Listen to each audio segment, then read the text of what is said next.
Once we understand that as democracies, we are going through waves of detoxification and of that we need to integrate what shows up, not try to get rid of it, but to really look at it, learn and integrate, or integrate and learn, so that we can lift our societal discourse and reality onto a new level of development. Welcome to Point of Relation with Thomas Hübl, a podcast that illuminates the path to collective healing at the intersection of science and mysticism. In his conversations with visionaries, innovators, artists, and healers, Thomas invites guests into a relational experience that allows inspiration and innovation to emerge. This is the Point of Relation. Hello and welcome again to my podcast. Today I would love to explore with you a little bit the state of our democracies.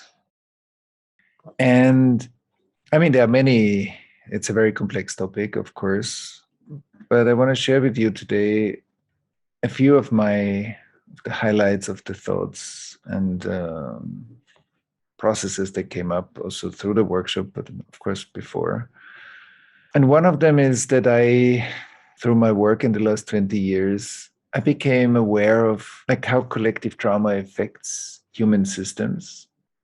Right? Affects, of course, individuals, but also affects organizations, societies, and our global humanity.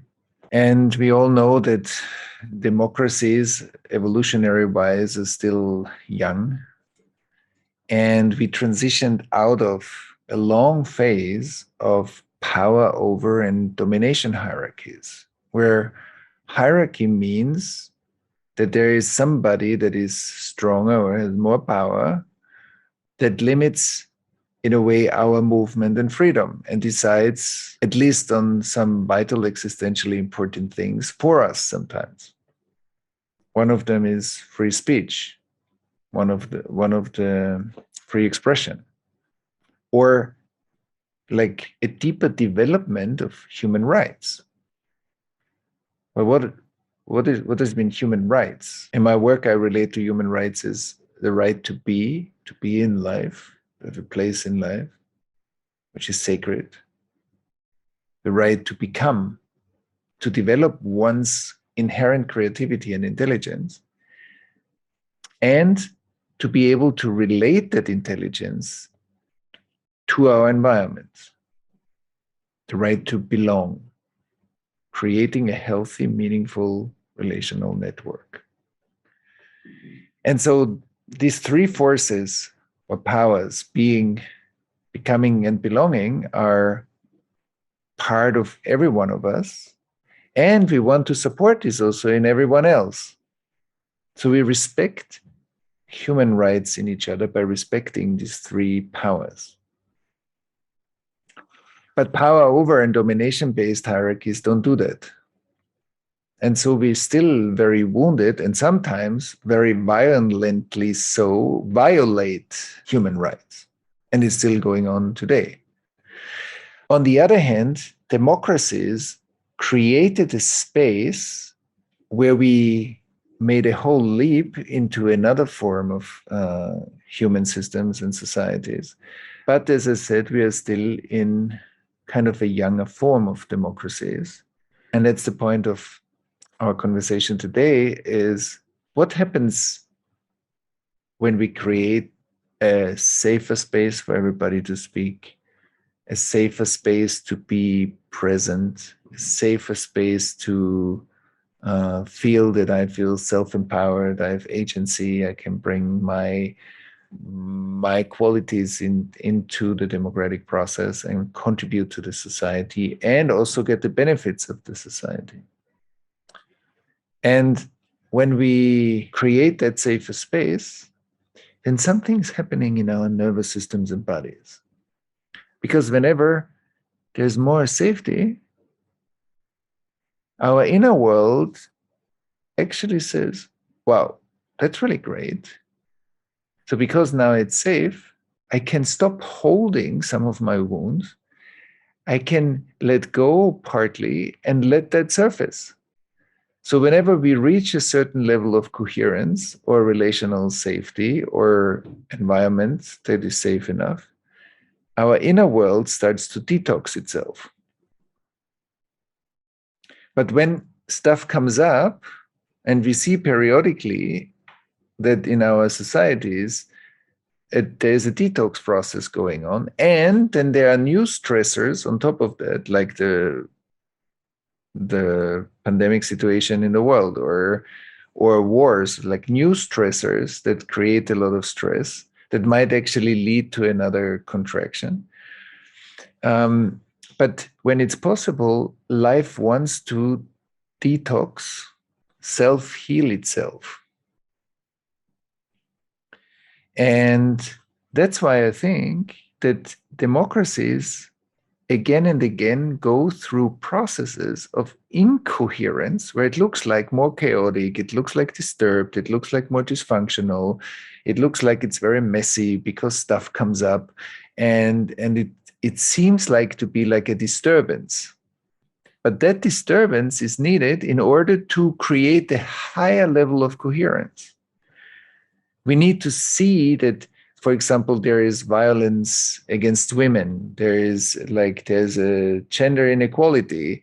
And in order to balance this, like, stuff needs to come up. We need to bring stuff to the surface in order to create some kind of disruption that allows a new coherence that is more stable and more fair or more equal than what we had before. The same is true for racism, anti-Semitism, for many things. It needs to come to the surface for many millions of people to learn and grow and to come to a higher level of coherence that is a better place for all of us to live together. So democratic resilience grows through waves of detoxification. But when we are in that phase of detoxification, it looks like things are not working at all, or they are very hard. And for our leadership, but also for every one of us, that we can see in our personal development, but also organizational and cultural development, we do need those phases in order to take care of the unlearned lessons, the lessons not learned yet, the trauma information that is stored in the system needs to first come into our awareness in order that we are able to digest it. So we need spaces. We need to create spaces, digestion spaces for the democratic process, the unprocessed information. And digestion leads to integration. Where do all the nutrients of our food go? They're being integrated into our bodies. Where do the challenging situations go and everything that we experience? When we integrate those experiences, that becomes learning. We learn something. Our perspective grows. That's why I often say wisdom is inherently related to how much world I can include in the way I live. So how much world appears in me in a sense of inner space, in my inner world, that can be included in the way I take decisions, in the way I act, in the way I speak, in the way I move in the world. And if the world can be hosted and billions of people inside to a higher degree, we have a higher society. The more of the world needs to be excluded and othered, the lower is the societal coherence. So we live in a society with less abilities, less collective intelligence, more friction, more fragmentation, more polarization, more othering. All of those are basically trauma symptoms, because trauma impairs or hurts our capacity to relate, and relating integrates trauma into higher functionality.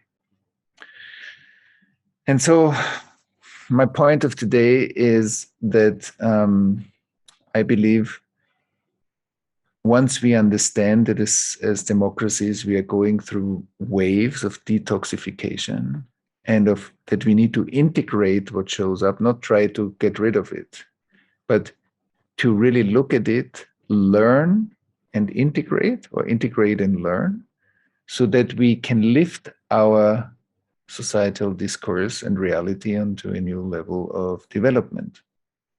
So development doesn't only happen top down, like the innovation and the future becoming manifests, updates, upgrades,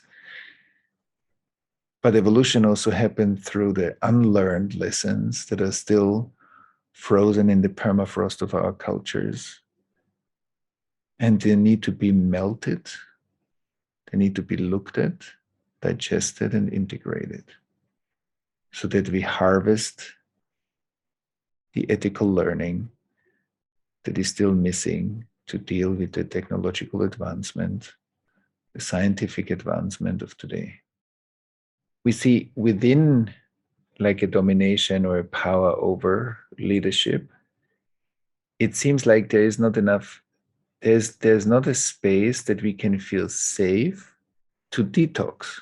So what do? We accumulate. So if I don't have a right to say what I feel, I accumulate. So stuff gets accumulated in millions of people's nervous systems because it can't go anywhere. And so we keep on holding. But if suddenly we switch into democratic system, there's free speech, there's human rights are being respected, there are equal rights, even if our democracy is also not yet there. But we are on the way there, let's say. And the maturity level grows because democracy also needs mature citizens. Wherever I have developmental parts that are regressive, this is where I give power away. That's where I don't give my contribution fully to society. That's why I don't feel empowered. That's why I project a lot on the leadership. And that's where I often think in black and white. Either it's this or that. It's not that life has complexity. I can hold paradox, and I can hold contradictions in my own inner world without immediately rejecting those. I can see that multiple things can be true at the same time, but not absolutely true. And so I have a much wider world space in myself when I look through a mature lens. And some of us at some times in our lives look through a mature lens, but maybe not all the time. So we have regressive moments. We have traumatized developmental parts in ourselves. And these are the parts that create also societal dynamics. And also much wider cultural wounds that haven't been integrated. They create a lot of societal dynamics because there are a lot of fractures. There's a lot of polarization. There's a lot of othering happening where we carry undigested wounding, like more massive wounding in our societies. And so the word is coherence, but what's coherence? Coherence is being created through relational skill building. If I can stay related to you while we have a relationship argument, while we are seemingly looking at things very differently, but we can keep a relational space open, then our perspectives can find a negotiation process within relation. But if we shut down and if we other each other and the gap's getting bigger, it's harder to negotiate the content. And that's, I think, the reverse of coherence. It's the downgrading of coherence. So the more separation we see, the more disintegration of relational spaces, the lower is the coherence. The more we raise the coherence, the relational intelligence and the collective data streaming is growing. And the more collective data streaming we have a base to hold the incoherence. So the incoherence is being held in the systemic coherence that doesn't fragment when fragmentation shows up. That's the alchemy of human development. So that the systemic coherence, the resourcing of the system, has the power to host the incoherence or the fragmentation. And if the systemic resourcing is too weak, then we end up in repetitive cycles of re-traumatization or repetition of certain behaviors or certain situations. If the systemic coherence grows, we change that because we see suddenly, even if it's slow, but we see a development. And it's like a river and a boat. If the water is too low, the boat gets stuck on the ground. But if there's enough water in the river, the boat keeps floating, even if it's slow. And so the resource is the water, it's the movement of life. If the stagnation is too heavy, then it gets grounded and doesn't move anymore. That's real stuck. But if it's still flowing, then we are taking the difficulty with us and we are evolving or transforming the difficulty slowly into something new. And that's what I think is an important factor for the evolution of societies and of bigger topics that we have to solve. Systemic resourcing and how we build coherence. And so how we build coherence is first that the level of coherence every one of us carries inside. It's a level of authenticity, self-contact, awareness, inner presence, relational capacities to be able to bring my worldview into the room, to be able to listen to your worldview, even if it contradicts mine, and to find a common space where we can still hold a relational space that hosts both of us. Why do we go to therapists when we get stuck? Because we can make use of the resourcing of somebody else, increase the systemic resources, the therapist and I, and that helps me to have more water. So that helps me to move my load and develop it further. Why do we need to come together in groups to deal with collective issues? Because we bring more resourcing together, and then it helps us to look at collective issues with a collective intelligence. So collective intelligence is a tremendous healing power.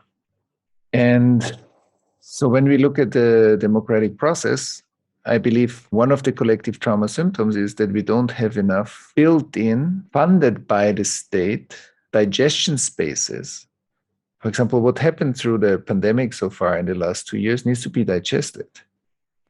And of course, many people are trying to digest the process through private or friendship interactions to digest it. But I think we also need much bigger collective spaces where we can digest the hardship and the difficulties and sometimes the loss and the existential threat, and people lost their jobs and the economy got much worse, and that produces a lot of follow-up effects for many people. We need a space to digest that we see, oh, we are not alone. We are actually embedded in a more generous environment. We are not single fighters, solo fighters. We are actually communities of people supporting each other. But the harder it gets, sometimes we feel we are more alone because we stop reaching out. We don't feel enough supported. We feel alienated, or we feel kind of abandoned. And then we retract. And the more we retract, the harder it gets. So relational and collective coherence building means that we keep the collective data flow alive. We care for the collective data flow, so we invest in its power because we know that that's the water we need to move our collective load forward. And so I think that but this needs us all. It's not that somebody will do it for us. We have to do it. Everybody that wants that needs to do it. And then it's like when I want to live in a trauma-informed world, it's great. So I need to become trauma-informed, and I start automatically living in a trauma-informed world because I create that around me. But I'm not waiting for somebody else to do it, because then it's not going to happen. Because if everybody waits for somebody else to do it, we won't have it. And so that we contribute to the collective coherence that we want, or we also join spaces that already exist where we can harvest the collective intelligence, and where we can also detox some of the wounds. And we know that that process is a very healthy process, even though often it's not a comfortable process. But we all know when we go through such a phase and we come out on the other end of the valley, there is again sunshine, and we got stronger, we got wiser. And I think that's worth doing it. So one of the spaces, for example, within our NGO, the Pocket Project, which deals with collective trauma around the world, we have regular calls where people can taste or be part of such a collective digestion space, for example.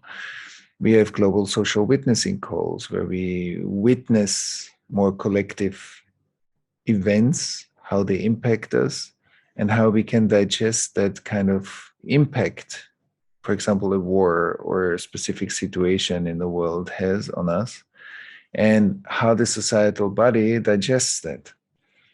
And so, but also smaller groups that we create at home with friends, where we set the intention, okay, let's just listen to each other, not to give advice, not to give good therapeutic advice to each other, but we just want somebody to listen, but to listen with attention, to listen with attunement, and to just with an open heart, we listen to each other, how we experienced the pandemic, how we went through the pandemic, what's my evolution through the pandemic. Not only the virus evolved and mutated, we also evolved. So who was I before and who am I now? And these are very important reflections, because we see, wow, even if it was hard, many things developed. Our environment developed. What did we learn as humanity? And also what was hard, and when I share about it, I start discovering that actually I holding still some of that stress or some of that fear that came up through uncertainty. And then I see, through sharing and being listened to, I can also digest, and we can digest together and learn even more.